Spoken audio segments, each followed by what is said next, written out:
The fourth thing to know is about getting around Vegas, and many people ask me, Chris, can I walk around Vegas? And yes, despite it being a desert and being really oppressively hot in the summer, it is really quite walkable. The sidewalks are wide, there are bridges to connect the different hotels, so you don't even have to cross the street. I will say though, do beware of walking too much on your first day here. That's a mistake people often make. They end up with blisters on their feet, and then they don't enjoy the rest of their trip because their feet hurt. So do take it easy. You know, the strip being only 4 miles from one side to the other seems like it's not that long, except you'll be walking around the casinos too, and so a 4-mile walk is going to take you 10 as you navigate just everything there is here. Now, veteran Vegas visitors will know to use some of the interior hallways that connect the hotels and casinos together. For example, if you want to go from Paris to Bally's, now the Horseshoe, you can use this interior hallway in the back to connect the two hotels. Now, some other ways you might want to consider getting around, there's a bus on the strip called the Deuce Bus. This is a double-decker bus that's $6 for 2 hours, $8 all day, $20 for 3 days. You can buy tickets at ticket machines on the strip or on board, and it'll run like the entire length of the strip all the way to downtown. Pretty inexpensive. It does get caught in the traffic on the strip though, so if it's a busy night and the strip traffic isn't moving, well, those buses aren't going to be moving either. They also do make a lot of stops, and it takes a long time to let people on or off, so just be prepared for a little bit of a journey. But they make nice sightseeing buses because they got a second deck. You can sit up there and just watch all the lights go by. Now, in addition to getting around via the traditional means, there's some cool non-traditional means to get around in Vegas via the tramways. There are 2 trams that you can take that are free, and then there's the monorail that you pay for. This tramway goes from the Mandalay Bay to the Luxor to the Excalibur. There are 2 different lines. One takes you direct from Excalibur to Mandalay Bay. The other line stops at all 3 hotels, meaning that it stops in the Luxor in between. This tram is 100% free. The other 100% free tram is the Aria Express tram. That is a tram that'll take you from Park MGM Aria over to the Bellagio / Vidara via Crystals in the middle. That's another one, 100% free. The one that you have to pay for is the monorail, the Las Vegas monorail. That is public transit, as opposed to these trams that are owned by MGM to get you around the MGM hotels. The Las Vegas monorail really tends to be best if you're going to and from the convention center. It runs along the east side of the Las Vegas Strip, and one terminal end of it is the MGM Grand. The other terminal end of it is the Sahara, and so it's really good if you're transiting the east side of the Strip or staying in hotels over there. It's really bad if you are staying on the west side of the Strip, like on the Caesar's Palace side, because the monorail makes no stops on that side of the Strip. A single ride on the monorail will cost you $6 if you buy it from a vending machine. You get about 10% off if you buy it online, so $5.50. You can buy a 24-hour all-day pass to ride the monorail. That is $15. You get 10% off if you buy it online. And if you're gonna be here for like a whole week, you can buy a 7-day pass for $62. And if you're staying at the MGM Grand or the Sahara, that's probably a good option for you because you'll be using it quite a bit, but particularly if you stay at the Sahara. So what I generally like to do when I'm exploring the south part of the Strip is I will walk from the Excalibur to the Luxor to the Mandalay Bay, and then I will take the tram from the Mandalay Bay back to the Luxor. Although it is kind of fun to get off the tram at the Luxor. You know why? Because if you get off the tram at the Luxor, you get to go into the hotel via the Sphinx. No kidding, there's the entrance to the hotel right there. There are 2 more interesting ways to get around Las Vegas, and by interesting I also mean new. There's the new Vegas Loop. These are underground tunnels underneath Vegas built by the Boring Company, and while they started as something to go around the Las Vegas Convention Center, they've expanded to serve a few different hotels. So right now, as I'm making this video at the beginning of 2026, the Vegas Loop serves Resorts World, Westgate, Encore, and the Riviera, with also some trips to the airport. And apparently they actually go out of the tunnels, and the Teslas will take you to the airport. You ride in a Tesla. The Teslas are driven by someone who take you through these tunnels, and I actually just rode it from Resorts World, that you see right over there, to the Westgate station, which is where I'm standing right now. It took me maybe 3 minutes to get over here, which if I would have taken a taxi or something like that, it would have taken a lot longer. Traffic and all those sorts of things.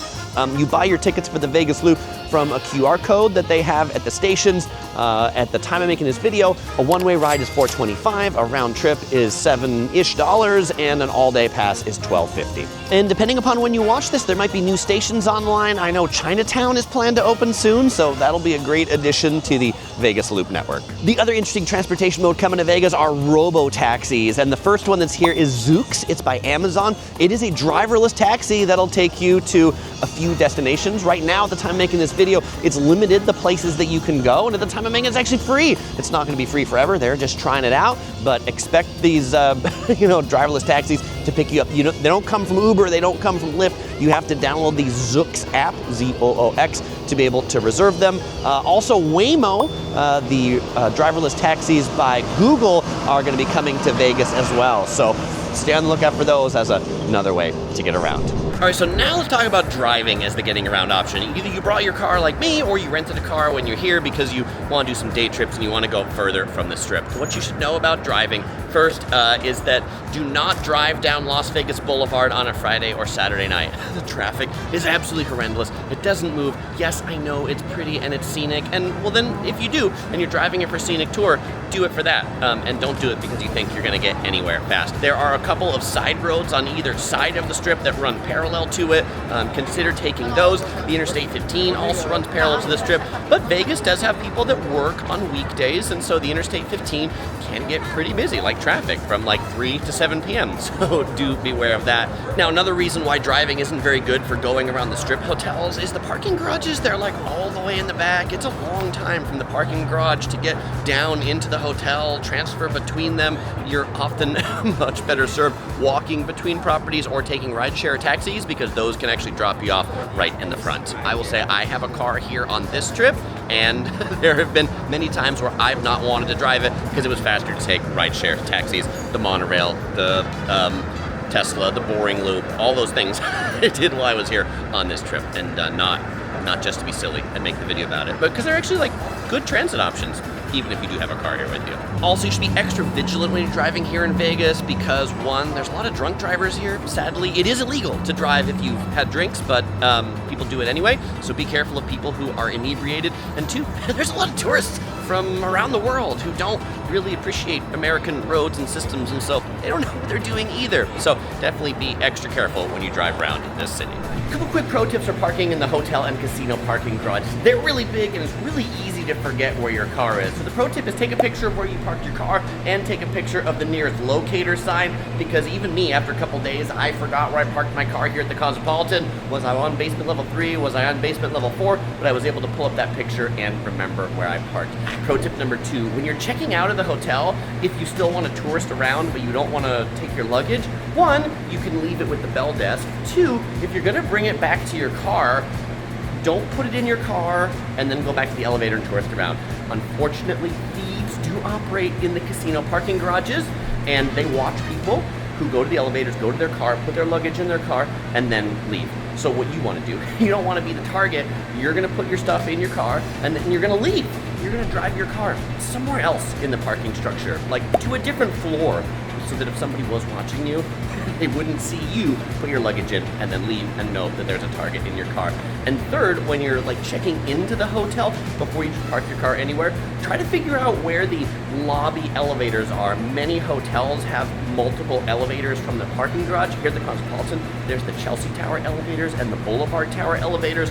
Boulevard Tower elevators quite far from the lobby, but that might be where your room is, so you might want to park at the elevators close to the lobby, go check in, and then after you've checked in, go back to your car and maybe even move it to the elevators to turn out to be closer to your room. All right, so now if you're driving your car, you're going to be concerned about parking, and the days of free parking on the Las Vegas Strip are largely over. Most of the resorts charge somewhere between $18 to $25 a night or day to park your car. Depends whether it's the weekend or weekdays. Sometimes it's a little cheaper on weekdays. Also, the days of like hourly parking pretty much over. If you enter a parking garage, for the most part, expect to pay the all-day rate. And even if you are parking and you maybe want to like drive between between hotels. If you're not a hotel guest, it's not guaranteed anymore. Here at the Bellagio today, they've got a whole bunch of signs up that says the parking garage is full and parking is only for hotel guests, because there's so many special events now and sporting things and concerts in Vegas that, well, they want their hotel guests to park. So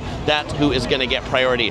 If you are looking for free parking, the few remaining free parking places on the Las Vegas Strip are the Treasure Island, the Circus, the Sahara, and the Casino Royale, but it has a really tiny, small free parking option.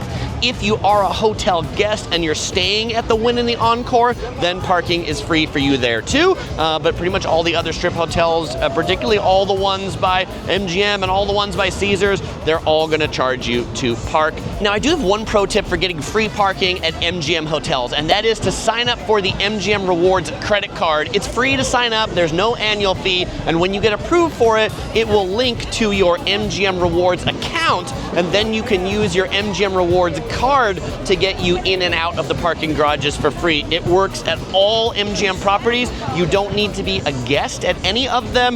You can come and go as you please just by scanning your MGM Rewards card linked to the account that has your MGM Rewards credit card. Oh, and one more thing about parking with the big boys, MGM and Caesars, that might make you want to stay there is that if you are staying at a guest at one of the MGM or Caesars hotels, generally you can then park at any of the other hotels within MGM or Caesars for free, because you've paid for parking at one as a hotel guest, and your then room key card will get you in and out access to all of them. But I don't really like to park in any of these center strip hotels because the traffic's always really bad to them. It's hard to get in and out of the parking garages, particularly the Bellagio. That's probably one of my least favorites. Because I do have the MGM Rewards credit card, I do tend to park at the MGM hotels. My favorite center-ish strip one is the Aria. I find it pretty easy to get in and out of the parking garage, and I always find tons of parking spaces over there.